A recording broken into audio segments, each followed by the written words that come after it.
Welcome to episode 11 of the Cougar Playbook podcast. I'm Carter Gledhill and joined by head coach Steve Kollar of the men's basketball team. It's a tremendous honor to have him on. Coach, thanks for coming on today. Yeah, thank you. Thanks for having me. So, Coach, everybody's back on campus now. You finally get to see your guys. You get to start practicing again. What have you guys been doing since you've returned to campus in order to get you guys ready for the season that's going to be coming up? Yeah, since we've gotten back, and like you said, it's awesome just to have the guys back, right? It provides just this energy that everyone has been in need of, for sure.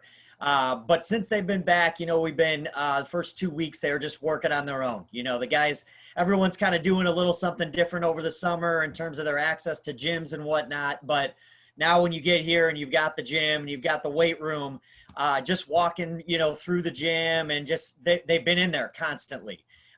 Just this week, they've been able to start doing some voluntary workouts together and lifting. So we're rocking and rolling with that.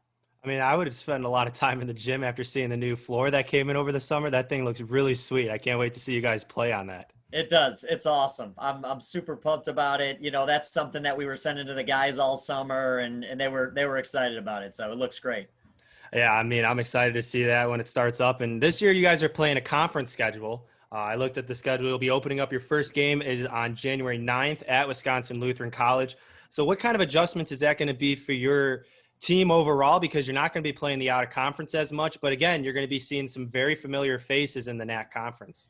Yeah, so that's kind of up in the air still. So we will have those non-cons as far as I know right now. So we're scheduled. They took it down. And then any of the ones that we were confirmed to have, they're going to put back up. So we're currently scheduled to open against Loris at home on November 7th. Okay. So we will have Loris. I believe we'll have Platteville. I believe we'll have Trine. It depends on what all the other leagues are doing. But we're also waiting a little bit on what developments occur with testing, right? Because if we get a good breakthrough on that, then we're going to schedule as close to we can to get to 20 or 25 if possible. So now, that being said, is it different? It is, right? Because initially we're scheduled for conference in November, and now we won't see any of those conference teams until January. So what we do to fill in the gaps from, between November to January, we'll have to see, and it just depends on how, like I said, the testing and everything develops. But, I'm really hoping we don't have to wait until January to play, because that would be a long time. It's something that we've told our guys that this is just a season that no one has ever experienced, whether you're a newcomer coming in and you haven't played college basketball, or you're a senior. You've never experienced one like this in terms of, some of the things, the protocols that you're going to have to do, and, even just practice, like how it's going to be a little bit different early on. But we just said you've got to, and I'm kind of making this a long-winded answer, but we just said that we've got to be flexible, be able to adapt, and still be locked in on what we need to get done. And if we do that, we'll deal with whatever comes our way. The main goal is to play basketball no matter what. Everybody wants to have a season. If I thought it was in January and it's in November, that's even better because we get to see more of your guys out there, and I think that's exciting. Does it benefit you to have the conference games towards the end of your season more, or do you like to sprinkle them in a little bit throughout, just kind of get the feel? Yeah, so the first year, that's all I knew here was in November right away, right? I do think when you look at like Division I and everything, they don't play conference games typically. I think the ACC played one very early this past year as like a trial run, but they don't play them until, going into December and January. And so it does let you kind of work out the kinks, play your non-cons, and then be full speed, going into your conference. So I'm not sure if it really matters one way or another, but we're going to find out. This year it's not going to be conference until January. So, I think that we definitely should be a lot more prepared for our first conference game, than we would be, on maybe November 21st or 23rd, like it had been in the last year. So now you mentioned the newcomers on, and that's, I think, the important thing is to get the freshmen and the transfers on campus, get the feel for it, and just be around the other guys because, again, they didn't have that time at the beginning to do that, usually at the beginning of the school year with all the restrictions on campus. Yeah. But you bring in a lot of good freshmen, a lot of tall, guards that can shoot the ball really well, and then you have your Yeah. transfer Jordan Matthews from Loras College. So what do you expect from them to come in? Because I mean, you had some seniors that left. You have Resnikov, O'Donnell, Rashawn Amos, and all those guys leaving, and Zio Golding as well. Yep. How are those guys going to fit into the Cougar team this year? Yeah, well, the first thing is we have such great upperclassmen that our guys have been doing Zoom, throughout the summer, and our seniors and our juniors and even our sophomores immediately reach out to those incoming guys, and they welcome them, and they start facilitating and building that relationship. I can tell you, just when you walk through and you see guys working out, it's not just freshmen. It's a junior, it's a sophomore, it's two freshmen. They already feel like they're just one group, right? And regardless of class. So that's a huge thing. We know that, and our guys know in this program, whoever's going to get it done is who's going to play. We played a bunch of freshmen last year, and you're going to earn it, and if you're good enough and on a daily basis, you're consistent, then you're going to have an opportunity to compete. And a lot of those guys are going to have, well, everyone's going to have that opportunity. What they do with it is going to be ultimately on them. But we are kind of young also, though. We bring back some sophomores and Tav and B-Hat and Jackson, those guys that played a lot as freshmen, and then some sophomores that will be juniors that were starting for us. So it's a great problem to have, because I think we've got a lot of depth. Those seniors that you mentioned, those guys were big time players for us. But what they did is a great job of mentoring and preparing our younger guys to step into those roles as well. And you can kind of see that around when you guys play your team game on the field. I mean, on the court. I mean, you have your stars you might have that will drop like the 20 points like Amos at times and like get the boards like Golding. But again, it's kind of like everybody dishes the ball out to everybody else. Yeah. I mean, Rudell will shoot the three and then Hatton will shoot the three. One guy's hot or not. And I think that's the one thing that you just mentioned, is that it's whoever's ready to play at that time, who's ready, got the hot hand. How do you teach the guys that, like, to be together as one? Because I can imagine it can be frustrating as an individual at times when you're not seeing the results and it's only hurting your team sometimes. Sure. Well, it just goes with our culture. I mean, it's just from just everything that we do daily, decision-making, our messaging, everything, all the decisions you make, it affects everyone. Right. And so we're constantly talking about, the Cougar code and the pillars in our program. We just talk about that. We're going to play with ball movement, ball speed. It's going to be hunting great. Right. It's not necessarily your shot. It's our shot. And, not to say that you can't have guys kind of take over or whatever when they're hot, but guys stay engaged when they touch the basketball. And the ball has energy. That doesn't mean you have to shoot it, but when you're touching it and you're moving it constantly, you just feel more locked in, right? And then now that leads to staying locked in on the defensive end. Even if you weren't to touch the ball in 3-4 trips, you still should be locked in. But if everyone's touching it every time down the floor, it just seems like it's more cohesive and it's a fun way to play. And our guys just know that we're going to move that thing, and we're not, we don't play slow by any means. We'll shoot it. We get a great one. And a great one for us is a rhythm, draw kick three or a one more, or in the paint, and that could be 4 seconds in, or it could be 24 seconds in. I think when you said the rhythm of everybody in together, the biggest moment throughout the season that I thought were your 2 wins that you had. And there was a gap between them, but you won against Wisconsin Lutheran College. You won 116 to 113 in overtime. That was a huge game, I think, for you guys early on in the season. And then on top of that, the following game, you play against Benedictine, the number 24 seed in the country at that point, and you won 90 to 72. You led 57 to 31 at half. So when you were coaching those games, what was it like to see that as your first year head coach, you finally get to see everything come together, and you're taking it to a team in Ben U that you actually were a coach for at one point? Yeah. Well, it's great to see that, because those games, the Wisconsin Lutheran game was first, and then Benedictine was a little bit further down. And the thing that we talk to our guys about nonstop is just get better every day. Be your best every day. And promise you, we're going to be a better team in December than we are in November, and a better team in February than we are in December, if we have that mindset and that mentality. And our guys did. They did a great job of buying into that, and they kept getting better. I think that did I think we'd be up by 26 in the first half against Benedictine? No.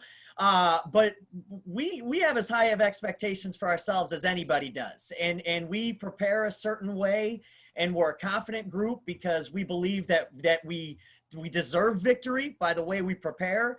and we think that we can go out and compete with anybody. So now what happened? We hit a bunch of shots, right? I think we might have hit 14 threes or 12 threes in that first half, and we defended. Like I said, I thought that our defense got us going on the offensive end.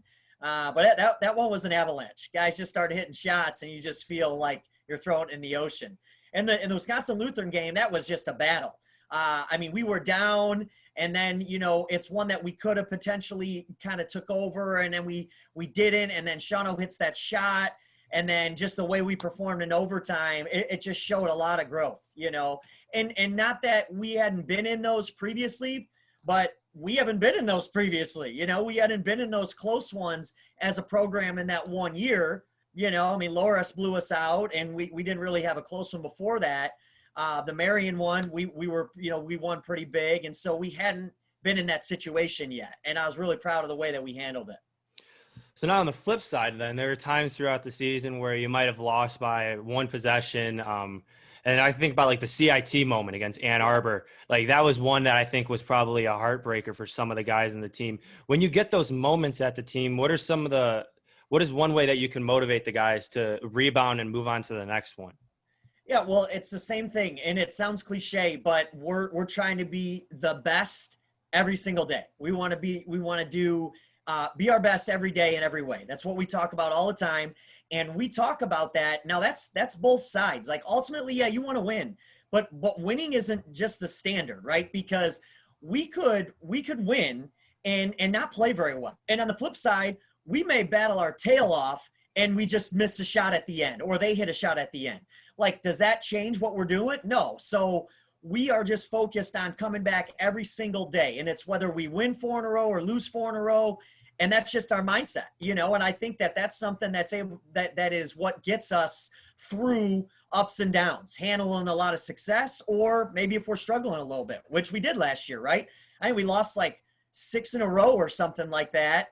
And then we came back and we won 1 or 2, I mean, that could have easily been a slide to end the year, but credit to our guys, we kept battling, and we battled through some of those injuries, and they're competitors, so they kept giving everything they had.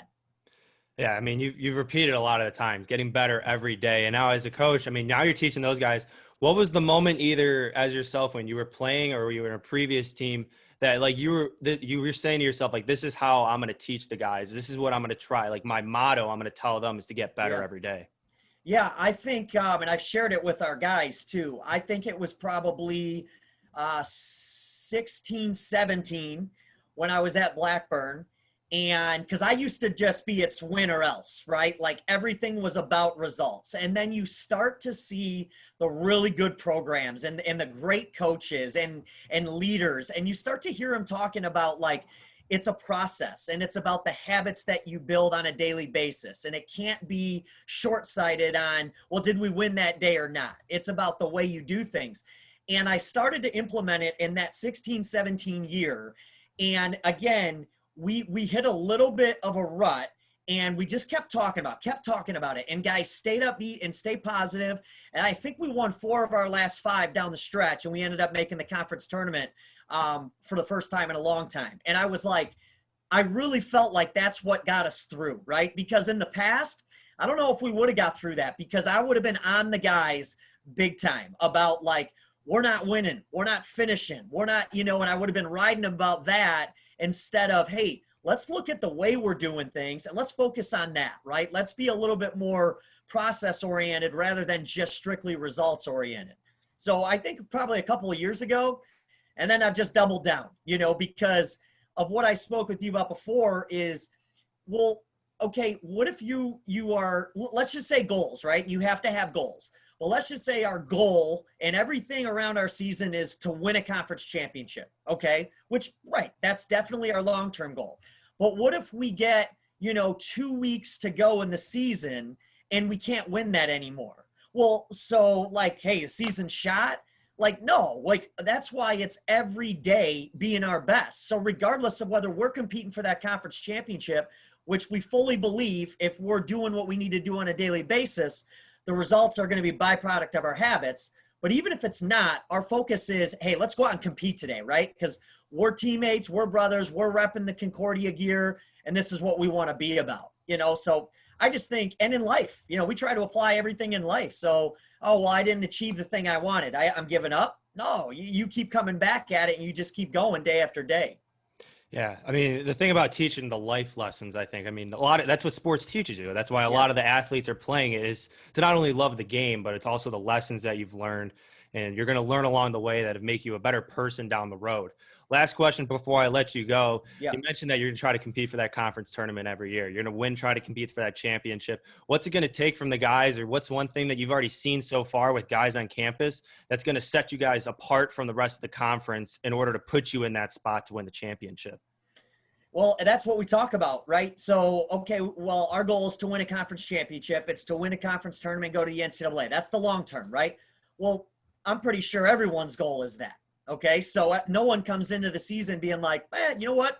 If we finish 5th this year, we'll be good. No, well, what's going to separate us? And it's what we do on a daily basis, right? How connected we are and how much we push one another, right? It goes back to that buy-in for me to be my best and to push my teammate to be their best. And we have plenty of talent. We have all the pieces that we need, and there's no question about it.